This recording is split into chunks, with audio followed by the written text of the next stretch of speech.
Michael Jackson was born on August 29, 1958, in Gary, Indiana, into a large working-class family. He was the eighth of 10 children, raised in a small two-bedroom house by Joseph and Catherine Jackson.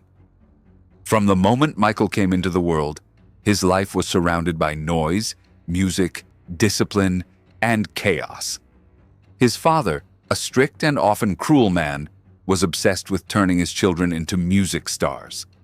What began as a family hobby soon became a grueling, high-pressure career path, one that would shape Michael's destiny, for better and for worse. Gary, Indiana, was a tough place to grow up. The industrial town was marked by poverty, crime, and limited opportunities. The Jacksons struggled financially, and the household was crowded and chaotic. Privacy didn't exist, and neither did rest. Michael's father worked long hours at a steel mill and spent his evenings rehearsing music with his children. Joseph Jackson formed a band with his sons, known first as the Jackson Brothers, later renamed the Jackson 5. Michael was just a toddler when he started showing signs of remarkable rhythm and talent. By the age of 5, he was the lead singer of the group. While most kids his age were playing in parks or watching cartoons, Michael was performing in nightclubs, talent shows, and smoky venues, often past midnight. He barely attended school, and when he did, he was mocked by classmates for his appearance, especially his broad nose and shy demeanor. The harshest criticism, though, came from home. Joseph Jackson was a perfectionist, and he ran rehearsals like a drill sergeant. Mistakes were met with beatings and verbal abuse. Michael would later recall the fear he felt every time his father entered the room. He was not allowed to play with other kids. Fun was forbidden. His entire childhood was consumed by rehearsals, recordings, and performances. He was taught to suppress his emotions, hide his fears, and focus solely on becoming a star. The pressure was immense, and the damage would stay with him for the rest of his life. Despite the pain, Michael's talent was undeniable. By the time he was 10, the Jackson 5 had signed with Motown Records and released hit after hit. Songs like I Want You Back and ABC topped the charts, and Michael became the breakout star. His voice was unlike anything the world had heard, pure, emotional, and electrifying. He had charisma, charm, and stage presence far beyond his years. But behind the scenes, the fame only deepened his isolation. As the Jackson 5 toured the world, Michael became increasingly lonely.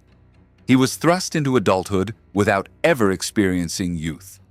Hotel rooms replaced playgrounds. Stage lights replaced sunlight. Everywhere he went, he was expected to perform, smile, and be perfect. But inside, he was breaking. He missed out on friendships, school dances, and simple joys like birthdays. His life was no longer his own. It belonged to the public, to the media, and to his father's ambition. By the time he reached his late teens, Michael began to drift away from his brothers. He longed for independence, for creative freedom, and for control over his own voice. He was tired of being told what to sing, how to dress, and how to act. In 1979, he released Off the Wall, his first solo album under producer Quincy Jones. The album was a massive success and marked the beginning of his transformation from child prodigy to global icon. But Michael wasn't satisfied. He wanted more. He wanted to create something timeless, something bigger than music. In 1982, he released Thriller, an album that would change the music industry forever. With hits like Billie Jean, Beat It, and the title track Thriller, the album shattered sales records and turned Michael into the most famous entertainer on the planet. His moonwalk became legendary. His music videos revolutionized the medium. He was no longer just a singer. He was a phenomenon. As fame grew, so did the scrutiny. Michael's appearance began to change. He underwent multiple plastic surgeries, lightened his skin, and altered his face. The media speculated endlessly, often cruelly, about his health, his behavior, and his eccentric lifestyle.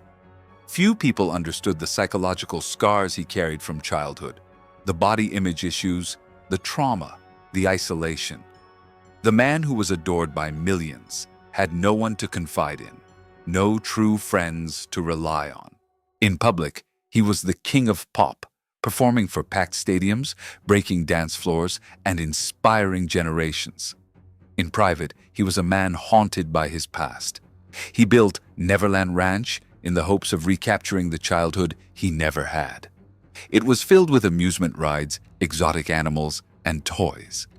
But even in this fantasy world, he couldn't escape reality. He suffered from insomnia, anxiety, and a deep longing for connection. Michael continued to produce music that resonated with the world. Bad, Dangerous, and History were filled with hits and powerful messages about racism, poverty, and environmental destruction. He used his platform to raise awareness and support humanitarian causes. He donated millions to children's hospitals, disaster relief, and AIDS research. His heart was immense, even if it was often misunderstood. Despite his philanthropy and success, Michael was often the target of cruel jokes, tabloid lies, and harsh public judgment. Allegations, lawsuits, and controversies overshadowed his later years. Though he was never convicted of any crime, his reputation was deeply damaged. The pressure broke him. He withdrew from the public eye, and his health deteriorated. In 2009, Michael announced his comeback tour, This Is It, a final chance to reconnect with his fans and prove that he still had the magic. But the stress, the medication, and the years of pain caught up with him. On June 25, 2009, just days before the tour was to begin, Michael Jackson died of cardiac arrest. He was only 50 years old. The world mourned. People wept in the streets, held vigils, and played his music on repeat.